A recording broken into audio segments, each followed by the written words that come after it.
하나님 말씀은 마가복음 8장 31절에서 38절입니다. 마가복음 8장 31절부터 봉독합니다. 예수께서 그들에게 인자가 많은 고난을 받고 장로들과 대제사장들과 서기관들에게 배척을 받아 죽임을 당해야 할 것과 3일 후에 부활해야 할 것을 가르치기 시작하셨다. 예수께서 드러내놓고 이 말씀을 하시니 베드로가 예수님을 붙잡고 항의하기 시작하였다. 예수께서 돌아서서 제자들을 보시며 베드로를 꾸짖어 말씀하시기를 사탄아 내 뒤로 물러가라. 이는 내가 하나님의 일을 생각하지 않고 사람의 일을 생각하기 때문이다 라고 하셨다. 예수께서 무리를 제자들과 함께 부르시고 그들에게 말씀하셨다. 누구든지 나를 따라오려거든 자기를 부인하고 자기 십자가를 지고 나를 따라오느라. 누구든지 자기 목숨을 구원하려 하는 자는 그것을 잃을 것이고 누구든지 나와 복음 때문에 자기 목숨을 잃는 자는 그것을 구원할 것이다. 사람이 온 세상을 얻고도 자기 목숨을 잃으면 무엇이 유익하겠느냐? 사람이 자기 목숨의 대가로 무엇을 주겠느냐? 누구든지 이 음란하고 죄악된 세대에서 나와 내 말을 부끄러워하면 인자가 아버지의 영광 가운데 거룩한 천사들과 함께 올 때에 그 사람을 부끄럽게 여길 것이다. 38절까지 봉독했습니다. 그 34절에 예수님께서 하반절에 누구든지 나를 따라오려거든 자기를 부인하고 자기 십자가를 지고 나를 따라오너라 라고 했습니다. 이 말씀을 근거로 해서 이 시간 증거할 말씀의 제목은 예수님을 따라가라. 한번 따라해 보세요. 예수님을 따라가라. 31절. 31절. 예수께서 그들에게 인자가 많은 고난을 받고 장로들과 대제사장들과 서기관들에게 배척을 받아 죽임을 당해야 할 것과 3일 후에 부활해야 할 것을 가르치기 시작하셨다. 가르치기 시작하셨다. 메시아적 사역이 처음으로 공개되고 있습니다. 예수님께서 메시아이신데 때가 찰 때까지 밝히지 않았습니다. 왜냐하면 메시아직을 수행하는 그 때가 하나님이 정한 때가 있기 때문에 그때까지 계속해서 밝히지 마라. 이렇게 말씀하셨는데 이제 가르치기 시작하셨다.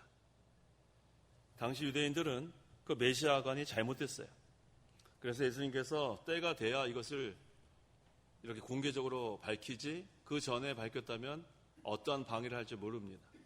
그래서 지금 이렇게 공식적으로 메시아이심을 나타내기 시작했습니다. 지금 베드로가 예수님을 그리스도로 알고 있었습니다. 베드로의 신앙 고백을 통해서 우리는 압니다. 주는 그리스도시요 살아계신 하나님의 아들이다. 그게 베드로의 신앙 고백이에요. 그래서 그리스도께서 고난받아야 될 것과 또 부활하게 될 것을 말해주어 이제는 그 신앙을 더 전진하게 하려는 그런 목적도 있습니다. 그래서 우리는 깨달은 진리가 있는데 좀 더 깨달아야 돼요. 거기서 우리가 만족하면 안 돼요. 좀 더 깊은 진리를 깨달으면 더 전진합니다. 그래서 우리 성도는 계속해서 전진해 나가야 돼요. 신앙의 전진은 진리를 깨닫는 만큼 전진합니다. 그래서 십자가와 부활을 미리 알려주셨는데 그 다음에 그 일이 이루어질 때 낙심하지 않고 계속해서 전진할 수 있도록 예수님께서 이렇게 말씀해 주신 거예요. 32절. 32절. 예수께서 드러내놓고 이 말씀을 하시니 베드로가 예수님을 붙잡고 항의하기 시작하였다. 베드로가 성질이 어땠죠? 느긋했어요? 급했어요? 우리 같죠? 베드로가 성질이 급했어요. 그래서 예수님 붙잡고 항의하기 시작했습니다. 앞서 나가는 거예요. 뭐라고 항의했나? 마태복음 16장 22절. 22절. 그러자 베드로가 예수님을 붙잡고 항의하며 말하기를 주님 그럴 수 없습니다. 절대로 이런 일이 주께 일어나지 않을 것입니다 하니. 무슨 소리예요 지금? 예수님께서 지금 가르치기 시작하는데 베드로는 항의합니다. 주님 그럴 수 없습니다. 뭘 그럴 수 없어요? 절대로 이런 일이 주께 일어나지 않을 것입니다. 지금 베드로가 인정에 치우쳤어요. 인정에 기울어졌기 때문에 이와 같이 어리석은 말을 합니다. 또 예수님 붙잡았어요. 가지 못하도록. 절대로 이런 일이 일어나면 안 됩니다. 이게 참 어리석죠. 예수님의 수제자인데 수제자라도 잘 못 깨달으면 이와 같이 되는 거예요. 33절. 33절. 예수께서 돌아서서 제자들을 보시며 베드로를 꾸짖어 말씀하시기를 사탄아 내 뒤로 물러가라. 이는 내가 하나님의 일을 생각하지 않고 사람의 일을 생각하기 때문이다 라고 하셨다. 예수님께서 간단히 정리하셨죠? 베드로한테 뭐라고 말씀하셨어요? 뭐라고 말씀하셨어요? 사탄아 내 뒤로 물러가라. 지금 이 베드로가 하는 말은 사탄의 역사예요. 지금 예수님께서 이 구속을 성취해야 되겠는데 절대로 이런 일이 죽게 일어나지 않을 거. 이게 무슨 소리예요? 그러니까 베드로 안에 사탄이 들어간 거예요. 그래서 지금 베드로뿐만 아니라 지금 제자들이라 그랬죠. 제자라 그랬어요? 제자들이라 그랬어요? 제자들. 베드로뿐만 아니라 지금 마귀 역사하는 제자들은 전부 다 사탄아 물러가라. 얼마나 이게 하는 예수님의 권위로 말씀하실지 모릅니다. 그래서 지금 여기 마태복음에는 베드로에게만 말씀하셨다고 증거했는데 이 본절에 마가는 베드로와 제자들에게 다 말씀하셨어요. 그것은 오늘날 우리에게도 하신 말씀으로 알면 되는 거예요. 베드로에게만 국한된 게 아니고 제자들에게만 국한된 게 아니고 이 구원운동에 방해하는 자들에게 뭐라고 얘기하면 돼요? 사탄아 내 뒤로 물러가라. 그러니까 예수님께서 이 하나님의 구원운동에 방해하는 자에게는 다 똑같이 지금 말씀하시는 거예요. 전부 다 사탄의 충동을 받아서 이와 같이 행동했기 때문에 베드로가 왜 사탄의 종로를 했는가? 그 증거가 있어요. 그 첫째, 십자가 지지 말라는 거예요. 예수님 십자가 지지 않으면 어떻게 하겠어요? 절대로 그런 일이 있으면 안 된다. 이게 무슨 말이에요? 이게 사탄의 역사 맞죠? 맞아요? 십자가 지지 말라니까 이거 사탄의 역사죠. 그다음 둘째, 하나님을 생각하지 않고 인정에 치우쳐졌어요. 하나님의 일을 생각해야지 인정에 치우쳐지면 안 됩니다. 이거 잘못됐어요. 그래서 우리 목사님한테 잘 배웠죠? 인정성 끊으라는 거 배웠죠? 잘못되게 나가는 사람한테는 인정성 끊어야 돼요. 잘못되게 돌아다니는데 갇히고 어울려 다니면 똑같은 사람 됩니다. 우리 목사님한테 잘 배웠어요. 인정선. 그 다음 또 무슨 선이에요? 물질선. 그 다음에 생명선. 이 세 가지 얼마나 잘 배웠는지 몰라요. 인정선 끊어야 되고 물질선 끊어야 되고 생명선 끊어야 되고 그래야 하나님의 일에 우리가 쓰임받을 수 있다는 거. 잘 배웠습니다. 그래서 지금 이 베드로는 십자가의 길 걸어가지 않고 인정에 치우쳐져서 지금 사탄의 종로를 하는 것을 여기서 보게 됩니다. 34절. 34절. 예수께서 무리를 제자들과 함께 부르시고 그들에게 말씀하셨다. 누구든지 나를 따라오려거든 자기를 부인하고 자기 십자가를 지고 나를 따라오느라. 자, 이제 사탄아 내 뒤로 물러가라. 하나님의 구원운동에 방해하는 마귀 역사는 이렇게 경고하시고 그 다음에 또 부르셨어요. 예수님께서 27절 상반절에는 예수님과 그의 제자들이 빌립보의 가이사랴에 있는 마을들로 가시면서 길에서 제자들에게 물어 말씀하시기를 한 거 보니까 처음에는 제자들에게만 말씀하시고 그 다음에 또 34절에는 누구를 제자들과 함께 불렀어요? 34절에 무리를, 수가 더 많아졌죠? 처음엔 제자들에게 말씀하시고 그 다음에는 무리를 제자들과 함께 부르시고 이게 더 확장돼서 오늘날 모든 신자들을 다 부르시는 거예요. 거기 우리가 다 포함되는 겁니다. 순서가 그렇게 되는 거예요. 제자를 부르시고 그 당시 무리를 부르시고 그 다음에 오늘날 예수님 따라가는 모든 사람들 다 부르셨습니다. 그래서 여기 뭐라고 했냐면 누구든지 그랬죠. 누구든지. 여기는 차별이 없습니다. 예수님 따라가는 데는 차별 없어요. 남자나 여자나 노인이나 어린아이나 주인이나 종이나 차별 없습니다. 누구든지. 누구를 따라가려면 예수님 따라가려면 첫째 어떻게 해야 돼요? 자기를 부인하고 그 다음에 자기 십자가를 지고 따라가는 거예요. 자기 부인하는 거. 그러니까 자기 부인하는 것부터 시작해야 돼요. 자기 생각대로는 예수님 못 따라갑니다. 자기 생각대로 못 따라가요. 인정에 치우쳐지고 물질에 치우쳐지고 목숨을 아끼고 어떻게 따라갑니까? 십자가의 자리까지 가는데 어떻게 따라가요? 그러니까 자기를 부인하는 게 첫째. 두 번째가 자기 십자가 지는 거예요. 자기 십자가라고 그런 거 보니까 우리가 각각 십자가가 다 있어요. 자, 누구 십자가 져요? 자기 십자가지, 자기 십자가. 저는 자기 십자가가 뭔가 늘 제가 궁금했어요. 자기 십자가가 뭔가. 자기 십자가가 뭐냐 하면 각각에게 주신 사명이 있어요. 각각에게 주신 사명이 있는데 그 사명을 하기 위해서는 우리가 환난과 고난이 있는 줄 알아야 됩니다. 그러니까 자기 십자가는 자기에게 주신 사명을 감당할 때 지는 십자가가 자기 십자가예요. 아시겠죠? 우리는 사명 없는 사람은 한 명도 없습니다. 모두에게 주신 사명은 복음의 사명이에요. 우리는 질그릇이지만 질그릇 안에는 복음과 복음의 직분이 있습니다. 그러니까 우리가 이 복음을 선포하려면은 십자가 지는 거예요. 그래서 십자가를 없애달라고 하지 말고 뭐라고 기도해야 되겠어요? 뭐라고 기도하면 좋겠어요? 십자가 없애달라고 하면 안 되겠죠? 네, 십자가를 어떻게 해달라고요? 잘 지게 해달라고 기도하는 게 그게 옳은 거예요. 십자가 없애달라는 거는 나 복음 선포 안 하겠다는 거예요. 나에게 주신 사명 제가 안 하겠다는 거예요. 그건 잘못된 기도예요. 그러니까 십자가를 없애달라고 그러지 말고 십자가를 잘 지고 갈 수 있게 그렇게 기도하면은 그래 능력 주십니다. 그래서 먼저는 자기를 부인하는 게 첫째. 자기 생각, 자기 뜻 그거 다 없애야 되고 그 두 번째는 자기에게 맡겨진 사명. 어떠한 고난이 올지라도 그거 잘 감당하게 하나님께서 우리에게 주신 겁니다. 그래서 이제 자기 부인하고 자기 십자가 지고 그 다음에 따라가는데 그 다음에 35절에 중요한 말씀이 있어요. 같이 한번 읽어보겠습니다. 시작.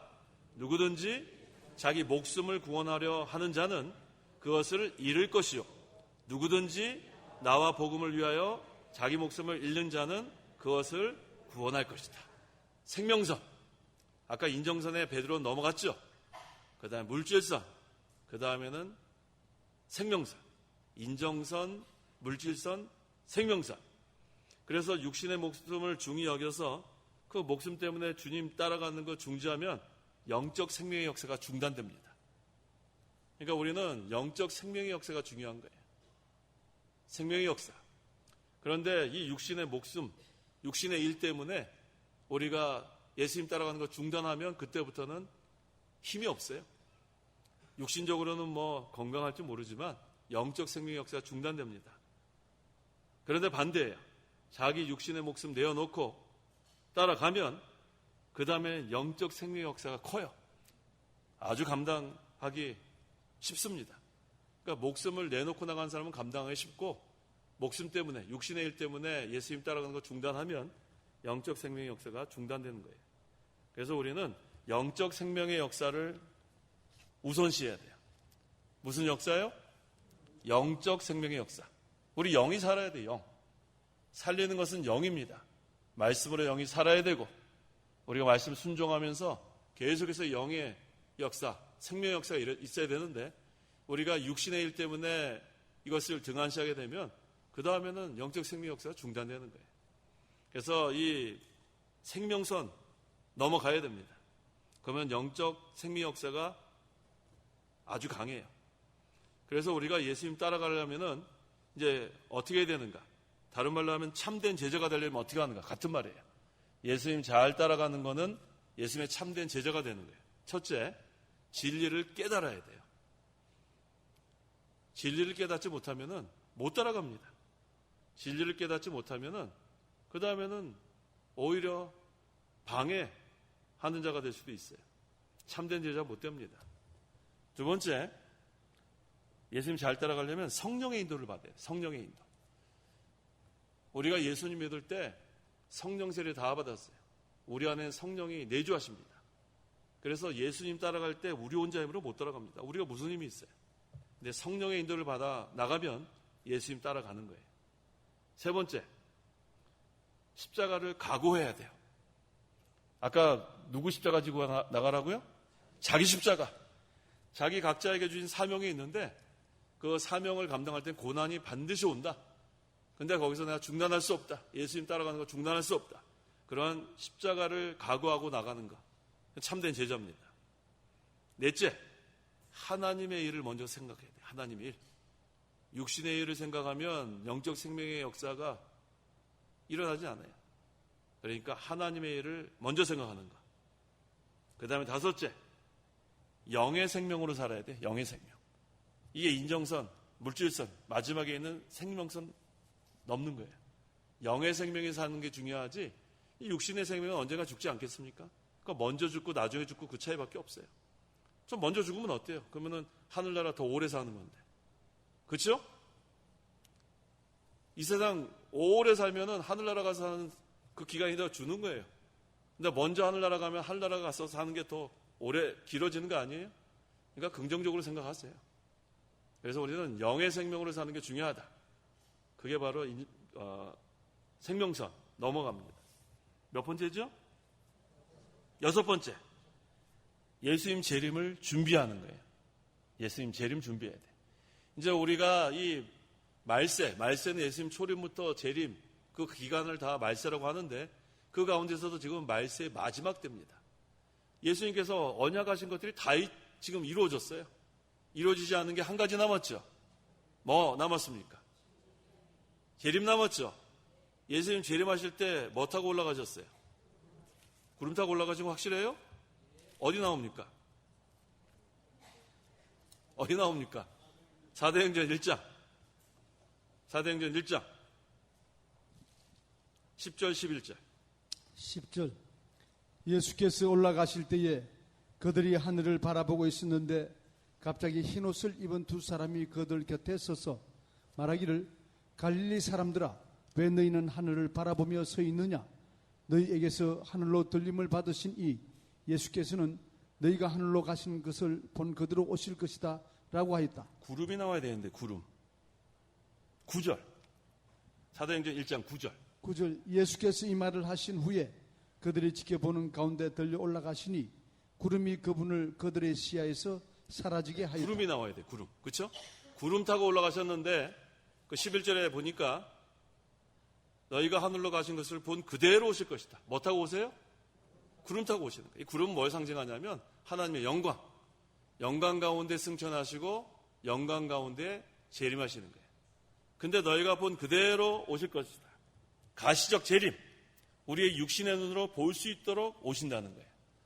그래서 지금 예수님께서 이미 오셨다고 하는 것은 전부 다 뭐예요? 거짓말이에요. 잘못된 거예요. 성경에 분명히 구름 타고 오신다고 했으면 구름 타고 오는 거죠. 그래서 우리 근본주의 5대교리 제가 자꾸 강조하죠. 근본주의 5대교리 5가지 다 기억하시죠? 네, 첫째 뭐예요? 성령의 무호성. 두 번째, 동정녀 탄생.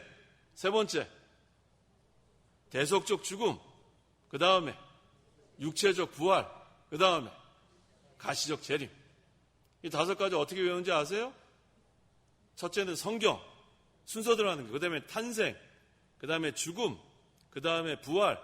그 다음에 재림. 순서대로 기억하시면 돼요. 헷갈리지 않죠? 성경에서 우리한테 가르쳐 주니까 성경, 탄생, 죽음, 부활, 재림. 다시 한번 해봅시다. 근본주의 5대교리 첫째가 뭐예요? 성경의 무호성. 두 번째 탄생, 동정녀 탄생. 세 번째 죽음, 대속적 죽음. 네 번째 부활, 육체적 부활. 다섯 번째 재림, 가시적 재림. 다 외울 수 있죠? 그 단어 5가지만 외우면 되는 거예요. 성경, 탄생, 죽음, 부활, 재림. 그 마지막 5번째가 가시적 재림이라는 거예요. 이거 얼마나 중요한지 모릅니다. 그걸 우리는 믿고 나가는 거예요. 그래서 이제 예수님 재림하실 거 다 우리가 믿고 이제는 준비 잘해야겠습니다. 36절.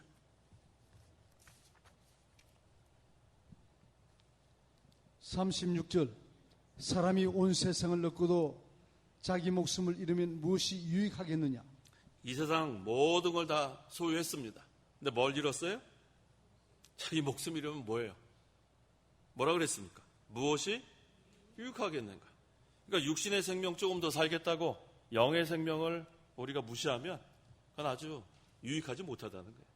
온 세상을 다 얻어도 우리가 이 구원 일어나는 거 중단하면 그거는 유익이 없다는 거, 그런 말씀입니다. 이 육신의 생명은 잠시 후면 다 없어지는데 이 영적 생명, 이 자라난 거, 신앙 인격, 이거 하늘나라 영원히 남는 거예요. 그래서 여기에다 우리가 우선순위 두라는 그런 말씀입니다. 37절. 37절. 사람이 자기 목숨의 대가로 무엇을 주겠느냐? 네. 성도 여러분, 자기 목숨하고 바꿀 수 있는 거 있어요? 없어요. 한 100억 주겠다. 100억 주겠다. 100억이 우리가 100억 받은 다음에 죽으면 무슨 소용이에요? 아무 소용 없죠? 또 뭐 바꿀 게 없어요. 그래서 사람이 자기 목숨의 대가로 무엇을 주겠느냐? 그런데 이거랑 바꿀 수 있는 것이 있는가 질문하고 있는 거예요. 자, 보겠습니다. 35절 하반절에 누구든지 나와 복음을 위하여 자기 목숨을 잃는 자는 것을 구원할 것이다. 자, 분명히 우리 목숨, 자기 목숨과 바꿀 수 있는 게 없다 그랬죠. 35절 하반절에는 있다 그랬어요. 두 가지가 나왔어요. 누구와 무엇을 위해서 자기 목숨 바꿀 수 있어요? 예수님과 복음. 자, 이제 바꿀 수 있어요? 여전히 대답이 이렇게 시원치 않으면 예수님께서 그러셨잖아요. 35절 하반절에 누구든지 나와 복음을 위하여 자기 목숨을 잃는 자는 그것을 구원할 것이다. 자기 목숨을 구원할 것이다. 자, 예수님과 복음을 위하여 자기 목숨 바꿀 수 있겠어요? 이렇게 힘이 없어요. 다시 읽어볼게요. 누구든지 나는 예수님이에요. 예수님. 나와 복음을 위하여 자기 목숨을 잃는 자는 그것을 구원할 것이다. 예수님과 복음을 위해서 자기 목숨 바꿀 수 있어요? 네, 이제 좀 커졌네. 뭐 이렇게 힘들게 대답하세요? 한 번에 나와야죠. 예수님 위해서 목숨 놓을 수 있잖아요. 복음을 위해서 순교할 수 있잖아요. 그게 얼마나 귀한 거래요. 예수님께서 우리에게 말씀하시는 거예요. 예수님을 위해서 우리는 목숨 내걸 수 있어야 돼요. 복음을 위해서. 그 외에는 우리가 그 무엇과도 바꿀 수가 없어요. 목숨이 그렇게 귀한데, 자, 예수님의 목숨이 얼마나 귀합니까? 예수님께서 목숨을 내놓으셨어요. 누구를 위해서? 우리를 위해서. 근데 우리도 내놓을 수 있어야죠. 이게 얼마나 귀합니까? 38절. 38절. 누구든지 이 음란하고 제약된 세대에서 나와 내 말을 부끄러워하면 인자가 아버지의 영광 가운데 거룩한 천사들과 함께 올 때에 그 사람을 부끄럽게 여길 것이다. 어떤 세대라고 했어요? 음란하고 죄악된 세대.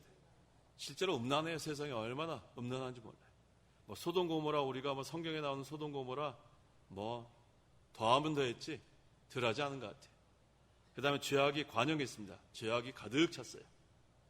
여기 지금 음란과 죄악은 특별히 본절에서 뭘 가르치냐면 예수님 부인하는 거예요. 복음을 부인하는 거. 예수님 부끄러워하는 거. 복음을 부끄러워하는 거. 이게 바로 음란과 죄악입니다. 이 문자 그대로는 실제로 음란하고 죄악이 관영한 걸 가르치지만 예수님 부인하는 거 이거 죄악입니다. 예수님 부끄러워하는 건 죄악이고 또 복음을 부인하고 복음 부끄러워하는 게 그게 죄악이라는 거예요. 그래서 우리가 이 음란이라는 것은 실제 음란한 행위도 말하지만 영적 간음 이거 다 포함하는 거예요. 그래서 예수님께서 항상 뭐라고 말씀하시냐면 인자가 뭐라고 그랬습니까? 나와 내 말을 부끄러워하면 그랬죠. 내 말이 뭐예요? 복음이에요. 예수님과 복음을 부끄러워하면 그게 죄악이라는 거예요. 그러면은 예수님 재림하실 때 그 사람을 어떻게 여길 것이다? 부끄럽게 여길 것이다. 그러니까 성도 여러분, 그러니까 세상에 우리가 나가서 우리가 그대로 여기 예배당 안에서 집사님이면은 밖에 나가서도 뭐예요? 집사님이에요. 왜 예배당 안에서는 집사님이에요? 밖에 나가도 집사님. 근데 밖에 나가서 집사란 말을 슬쩍 숨기죠? 슬쩍 숨겨요. 집사 아닌 척 한단 말이에요. 왜? 집사 하면은 행동에 제약이 있잖아요. 목사도 마찬가지. 목사 어디 가서 아유 사장님 그러면 좋아한다고 목사님들이. 왜 사장님이에요 우리가? 나 사장님 아니라고, 나 목사라고. 그렇게 당당하게 얘기할 수 있어요. 보통 어디 가면은 목사님이라 그러지 않아요. 그렇지 않아요? 사장님 그러지 않아요? 사장님 그래요. 우리 뭐 가면은 장로님이랑 안 그러잖아요. 장로인 거 어떻게 아세요? 그렇죠? 저도 어디 가면 사장님 그래요. 사장님. 그럼 저는 사장 아니라고, 나 목사라고. 그래야 또 전도할 수 있지 않아요? 그러니까 그렇게 하게 되면 그 다음에 행동을 조심하게 되는데 사장님은 마음대로 행동할 수 있어요. 사장님은. 그렇지 않겠어요? 사장님 그러면은 뭐 그 사람이 사장님인 줄 아니까 술도 마실 수 있고 그렇지 않아요. 그러니까 우리가 부끄러워할 필요 없습니다. 당당하세요. 그래서 우리 어디 식당에 가서도 식기도도 제대로 하시죠? 네. 딱 식기도하면 아, 저 사람 믿는 사람이구나. 벌써 그게 그리스도의 향기를 나타내는 거예요. 우리 청년들 식기도 해요? 요하나, 햄버거 먹기 전에 식기도 해요? 어떻게 식기도 해? 이렇게 안 해요? 하나님 아버지 감사합니다. 이렇게 안 해요? 그럼 어떻게 해? 제대로 딱 놓고 눈을 감고 재원이도 아유 군대에서도 그렇게 기도하고 먹어요? 아유 잘했어요. 아, 저 사람 믿는 사람이다. 그게 바로 빛의 자녀의 그런 걸 당당하게 나타나는 거예요. 그러니까 우리가 밖에 나가서도 행동을 달리하면 안 됩니다. 여기서는 그렇게 거룩한 그러한 생활을 하다가 밖에 나가서는 마음대로 하면은 그러면 뭐예요? 부끄러워하는 거예요. 예수님 부끄러워하는 거고 복음을 부끄러워하는 거고. 그 다음에 우리 예배당 안에서의 생활과 가정에 돌아가서도 똑같아야 돼요. 예배당 왔을 때는 그렇게 부부가 금슬이 좋은데 집에 가가지고 그냥 싸우고 그냥 그것도 잘못된 거예요. 예배당 안에서는 아주 얼마나 부드럽게 아이고 그랬어요 저랬어 하다가 야 너 왜 이렇게 늦게 집에 왔냐 집에 가서 그렇게 하는 사람 있을 거란 말이에요. 그러니까 행동을 같이 하란 말이에요. 같이 밖에 나가서도 똑같이.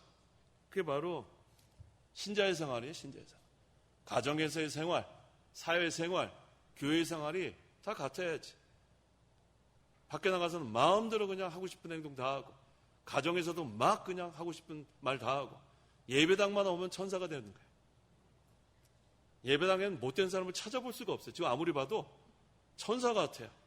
근데 이제 집에 가면은 여보 제발 교회에서처럼 좀 행동하라. 그런 사람이 있단 말이에요. 그러면 안 됩니다. 아시겠죠? 그래서 우리가 항상 예수님을 부끄러워하면 안 됩니다. 복음을 부끄러워하면 안 돼요.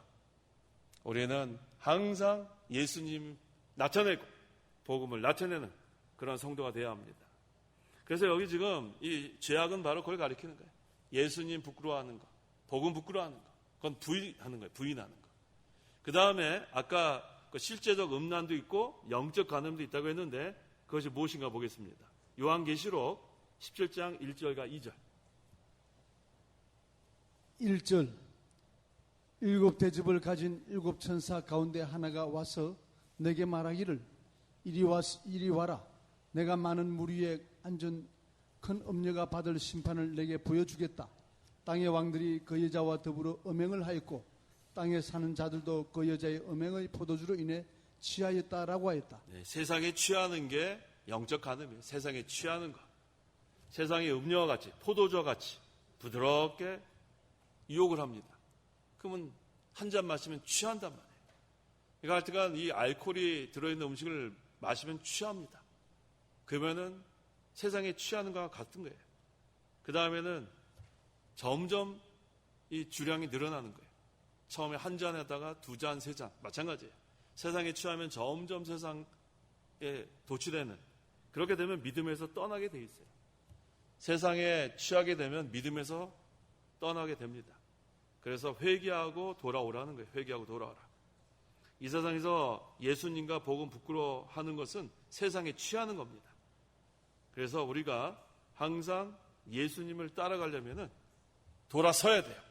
그래서 회개라는 뜻은 뭐냐면 후회만 하는 건 회개가 아니에요. 회개. 회개가 뭐죠? 돌이킬 회인가요? 그 다음에 고칠 게. 예. 돌이켜서 고치는 게 회개예요. 아유 잘못했다. 돌이키기만 하면 안 됩니다. 고치는 데까지. 그래서 우리가 회개하라고 할 때 그 회개는 이전에 했던 것을 멈춰야 돼요. 그게 회개입니다. 그래서 우리가 이제 예수님 따라가는 거, 그건 다른 말로 하면 참된 제자가 되는 거예요. 참된 제자. 그래서 예수님 따라가려면 첫째 어떻게 해야 된다고요? 자기를 부인하라는, 자기 부인해라. 그러니까 자기 생각대로는 못 따라가요. 그 다음에 자기 십자가. 자기 십자가 지는 게 뭐라고 했어요? 자기에게 주신 사명을 감당할 때 고난과 핍박이 와도 그 통과해 나가는 게 자기 십자가 지고 가는 거예요.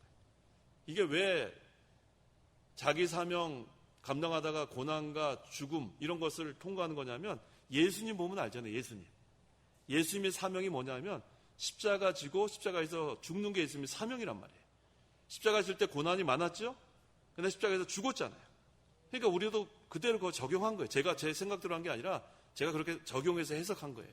그러니까 자기 십자가는 예수님 십자가에다 그대로 적용하니까 우리가 주신 사명, 예수님은 구속을 성취하는 게 예수님의 사명인데 우리 각자에게 주신 사명이 다 있단 말이에요. 그것을 우리가 감당할 때 고난과 죽음까지. 그래서 우리가 십자가 지고 어디까지 가는 거예요? 십자가의 자리까지 가는 거예요. 십자가의 자리까지. 그것이 자기 십자가 지는 겁니다. 그래서 우리가 이것을 하려면은 환난이 많아요. 세상에서. 세상에 환난은 많지만 예수님께서 우리에게 뭐라고 위로하시나 다 찾아보세요. 같이 읽어보게. 요한복음 16장 33절 같이 한번 읽어보겠습니다. 하반절 너희가 세상에서. 요한복음 16장 33절 하반절 너희가부터 같이 읽을게요.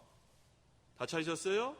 네, 요한복음 16장 33절 하반절 너희가 시작 너희가 세상에서 환난을 당하나 용기를 내라 내가 세상을 이겼다. 자, 우리 용기를 내라 하면 또 옆에 사람한테 한번 격려해야죠. 자, 옆에 사람한테 용기를 내라 시작 쳐다보면서 하세요. 그냥 앞에 쳐다보고 하면 안 돼. 옆에 보면서 용기를 내라 시작 너 반말하는 거 같나요? 그러면 용기를 내십시오로 바꿀까요? 예, 용기를 내십시오 시작 용기를 이쪽 줄 왜 안 해서 이쪽 줄 쳐다보면서 하란 말이에요. 자, 용기를 내십시오 시작 용기를 내십시오. 그래서 제가 혼자 앉지 말라 그랬죠. 혼자 앉으면 누구한테 얘기하겠어요? 혼자 앉지 마세요. 자, 용기 내세요. 이게 제 말이 아니고 예수님 말씀이에요. 예수님 말씀. 너희가 세상에서 환난을 당하나 용기를 내라. 그 다음에 뭐라 그랬어요? 내가 세상을 이겼다. 예수님이 세상을 이겼기 때문에 우리한테 용기를 내라. 왜? 우린 예수님 믿을 때 그리스도와 연합이 됐기 때문에 예수님이 이긴 건 누가 이긴 거예요? 내가 이긴 거야. 예수님의 죽음은 내 죽음, 예수님의 부활은 내 부활, 예수님의 승리는 내 승리란 말이에요. 그러니까 우리는 날마다 이기는 거예요. 날마다. 오늘도 이기고 내일도 이기고. 왜? 예수님께서 내가 세상을 이겼으니까 예수님과 연합된 우리도 이기는 거예요. 그래서 예수님께서 뭐를 내라? 용기를 내라고 한 거예요. 그래서 이제 우리는 예수님 때문에 사는 거예요. 예수님 때문에. 우리가 날마다 이긴다는 구절이 어디 나오냐면 로마서 8장 37절. 넉넉히 이긴다고 그랬어요. 이기는 것도 그냥 겨우 이기는 게 아니고 넉넉히 이긴다.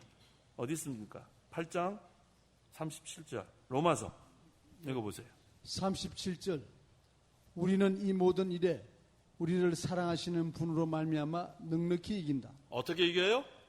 넉넉히 이긴단 말이에요. 겨우 이기는 건 너무 아슬아슬해요. 막 가슴이 줘요. 우리 경기 이렇게 볼 때 그냥 막 저 후반전에 저거 축구 경기 같은 거 볼 때 아슬아슬해가지고 저거 못 보겠어요. 그렇게 이기는 게 아니에요. 벌써 한 10대 0으로 이기고 있는 게 10대 0. 후반전에 가도 넉넉하게 이때 다 이겨놓은 거예요. 근데 막 1대 0, 막 2대 1, 저 역전되면 어떻게 했냐, 그런 우리의 신앙생활이 아니라 넉넉히 이기는 거예요. 넉넉히. 아시겠죠? 그러니까 우리는 걱정할 게 하나도 없어요. 용기를 내라. 내가 세상을 이겼다. 예수님께서 그러셨고 또 로마서 8장 37절에는 우리는 이 모든 일에 우리를 사랑하시는 분으로 말미암아 그리스도로 말미암아 넉넉히 이긴다. 따라해보세요. 넉넉히 이긴다. 누구로 말미암아? 그리스도로 말미암아. 기도하시기 바랍니다. 기도하겠습니다. 하나님 아버지 감사합니다. 하나님의 은혜로 예수 그리스도를 믿음으로 구원받았고 이제는 예수님께서 우리에게 말씀하시기를 누구든지 나를 따라오려거든 자기를 부인하고 자기 십자가를 지고 따라오라고 했사오니 이제 우리가 내 생각을 다 버리고 우리 각자에게 주신 사명을 감당하기 위해서 여러 가지 환난과 고난이 있지만 그것을 잘 통과할 수 있도록 능력 다하여 주옵소서. 우리 혼자는 할 수 없지만 예수 그리스도께서 내가 세상을 이겼다. 용기를 내라. 또 넉넉히 이긴다고 우리에게 약속하셨사오니 우리가 조금 더 낙심하지 말고 하나님께서 주시는 능력을 힘입어서 성령의 인도를 받아서 예수님 잘 따라가는 저희 모두가 되게 도와주시옵소서. 예수님의 이름으로 기도하옵나이다. 아멘.